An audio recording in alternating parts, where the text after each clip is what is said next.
Shankhnath rally का बुगल बज चुका है और 1 तारीख को दिल्ली का क्या होगा हाल।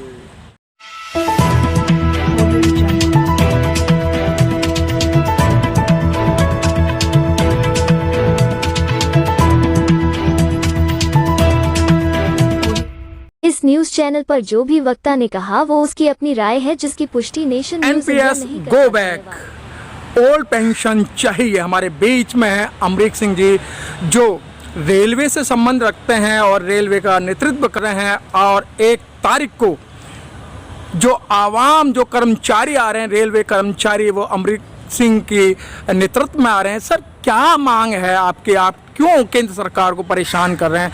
एनपीएस क्या है और ओपीएस क्या है? देखिए, पहली बात है कि हम केंद्र सरकार को परेशान नहीं कर रहे, केंद्र सरकार ने हमें परेशान किया जी।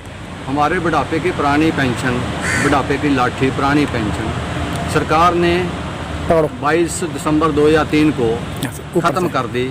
हमारी पेंशन का निजीकरण कर दिया जी। शेयर मार्केट के हवाले हमें छोड़ दिया, हमारा बुढ़ापा अंधकार में बना दिया। तो हम तो बुढ़ापे की चिंता में हैं। हम सरकार से बार बार अपील कर रहे हैं कि हमारे बुढ़ापे की लाठी हमें वापस लौटा दीजिए, क्योंकि पुरानी पेंशन के बगैर हमारा गुजारा नहीं है।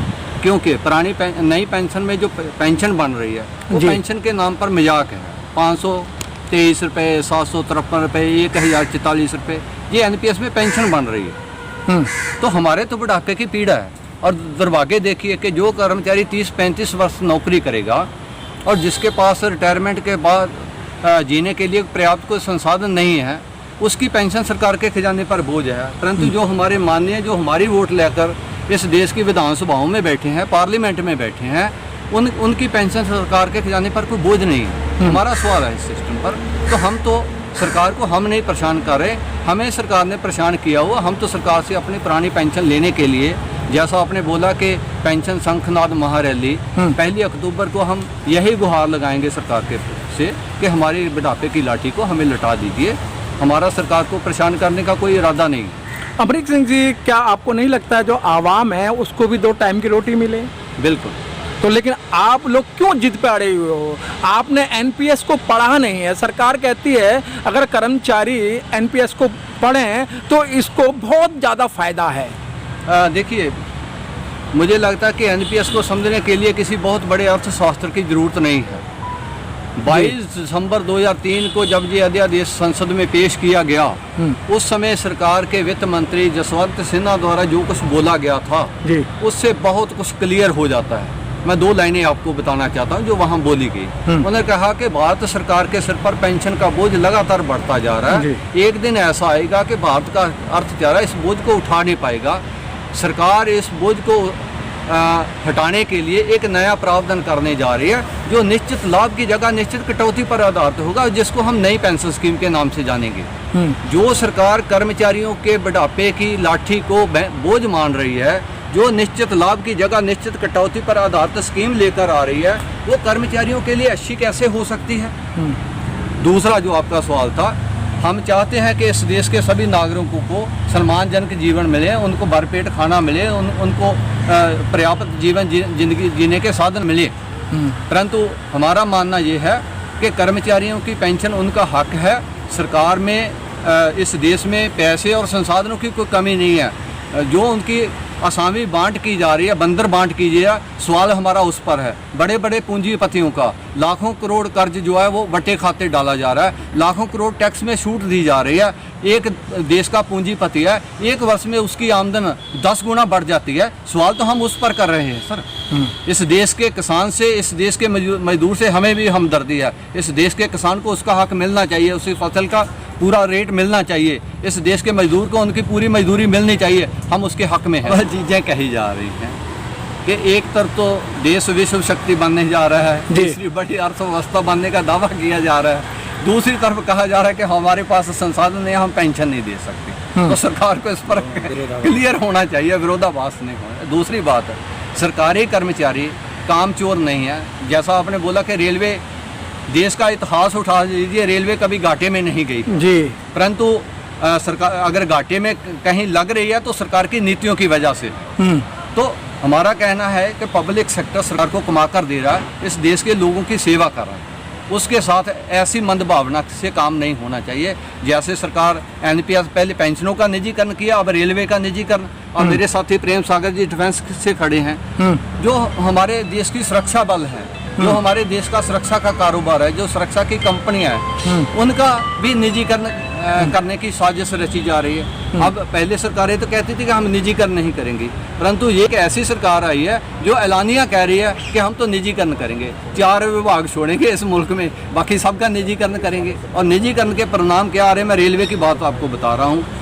अर्जेंटीना, इंग्लैंड, जापान, ये 3 बड़े देश हैं जिन्होंने निजीकरण कर दिया था। अब वहाँ की मजबूरी बन गई है। मैं रेलवे की बात कर रहा हूँ कि वहाँ की सरकार पर इतना दबाव है कि वो दोबारा नेशनलाइजेशन कर रहे हैं रेलवे का।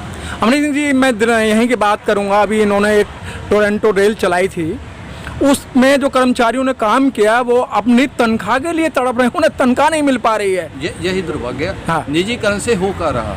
आपने दुरंतो की बात किया है, लखनऊ से एक गाड़ी चली थी जी, जो आप जिक्र कर रहे हैं, वहाँ लड़कियाँ रखी थी, बच्चियाँ थी हमारी, उनको बड़े हाईटेक बताया गया, वर्दी खुआई गई, कई जैसे एयरप्लेनों में होता है, हाँ। एयर होस्टेस होता है, और उनका शोषण इतना किया गया कि उनको पूरी तनख्वाह तो छोड़िए, उनके साथ मतलब इज्जत से खेलने तक की ये रिपोर्टें आई हैं। जी जी जी। और आप देखिए निजीकरण में क्या दे रहे हैं। तो क्या लगता है सर, आपकी जो 1 तारीख की रैली है, आप उससे लगता है कि पूरी चक्का जाम होगा, दिल्ली जाम होगी, और मोदी जी फिर भी आपकी बात को नहीं मानते हैं, तो अगला कदम क्या रहेगा आपका? देखिए, पेंशन शंखनाद महारैली है जी, हम बड़ी नम्रता के साथ सरकार से ये उम्मीद रखते हैं कि भैया, तो हमारा तो सीधा कहना है कि अगर आप नहीं करोगे तो फिर दूसरे जो आएंगे गद्दी पर वो करेंगे। 2003 में जब ये अध्यादेश लाया गया, हाँ, बीजेपी ला रही थी,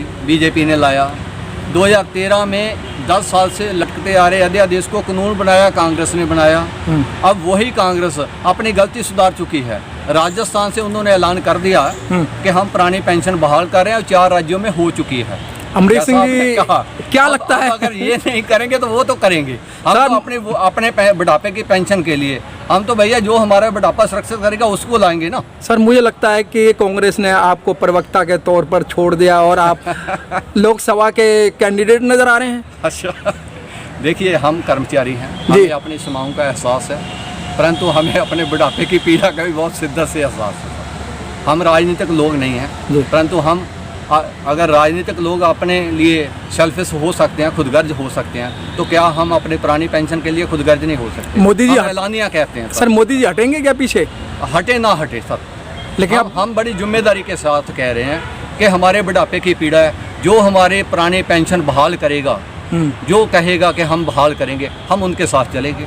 हम किसी के विरोध में नहीं चल रहे, ना बीजेपी के विरोध में चल रहे हैं, ना प्रधानमंत्री जी के विरोध में चल रहे हैं। हम तो अपने पेंशन के हक में चल रहे हैं सर। चुनाव से पहले अगर एक रैली करके मोदी जी कह देते हैं कि हम जो पुराने पेंशन लागू करेंगे जी, तो आपको विश्वास है? सर देखिए, 2 करोड़ नौकरियां, 15 लाख रुपया वो आना था, कई किस्म के, अब तो वो खुद ही कहने लगे कि जुमलेबाजी। अमित शाह जी कहते हैं सर, हम पहले कहते थे कि जो पुरानी पेंशन की बात करेगा वही देश पे राज करेगा। आज हम कह रहे हैं कि जो पुरानी पेंशन बहाल करेगा वही देश पर राज करेगा। यानी पुरानी पेंशन अब लारा लप्पा नहीं, सिंहासन खाली करो। अब लारा लप्पा नहीं है, अब जुमलेबाजी नहीं है, अब करिए या साइड हटिए, दो ही एक ही काम कर सकते। पुरानी पेंशन बहाल करो या सिंहासन खाली करो। पुरानी पेंशन बहाल करो या सिंहासन खाली करो। कर्मचारी मिलकर आते हैं, दिल्ली पर हमला होगा। नहीं मानेंगे आप लोग? बिल्कुल नहीं साहब। सर ये आम जनता का क्या कसूर है सर? आम जनता जो मजदूर हैं उनका क्या कसूर है? आम जनता की जब आप यहाँ दिल्ली का चक्का जाम करेंगे, एक दिन की रोजी रोटी कौन देगा सर यहाँ आवाम को? जनता सिर्फ दिल्ली में नहीं रहती है, पूरे देश में रहती है। हाँ। और जनता ही आ रही है दिल्ली में। मैं तो कहता हूँ कि सरकारी कर्मचारी नहीं बल्कि मजदूरों को, किसानों को सम्मानजनक पेंशन मिलनी चाहिए। सांसदों, विधायकों को जो 3-3, 4-4 पेंशन मिल रहे हैं और अब पति करोड़पतियों को मिल रहे हैं, उनकी बंद होनी चाहिए। एक आप सीमा तय कर लें कि जिनके पास 1 करोड़ की संपत्ति होगी, चल अचल संपत्ति, उसके बाद उसको पेंशन नहीं मिलेगा, चाहे वो अधिकारी हो, चाहे वो कर्मचारी हो, चाहे वो किसान हो, चाहे वो नेता हो। आप एक सीमा तय करें। अगर 1 करोड़ से नीचे की संपत्ति है, अर्थव्यवस्था के अनुसार है, तो उन्हें सबको पेंशन दे, चाहे वो रिक्शा वाला हो, चाहे वो नेताजी हो, चाहे वो विधायक हो, चाहे वो कर्मचारी हो, चाहे किसान हो। क्या नाम सर आपका? क्या नाम आपका? मेरा नाम मनीष हरिनंदन है।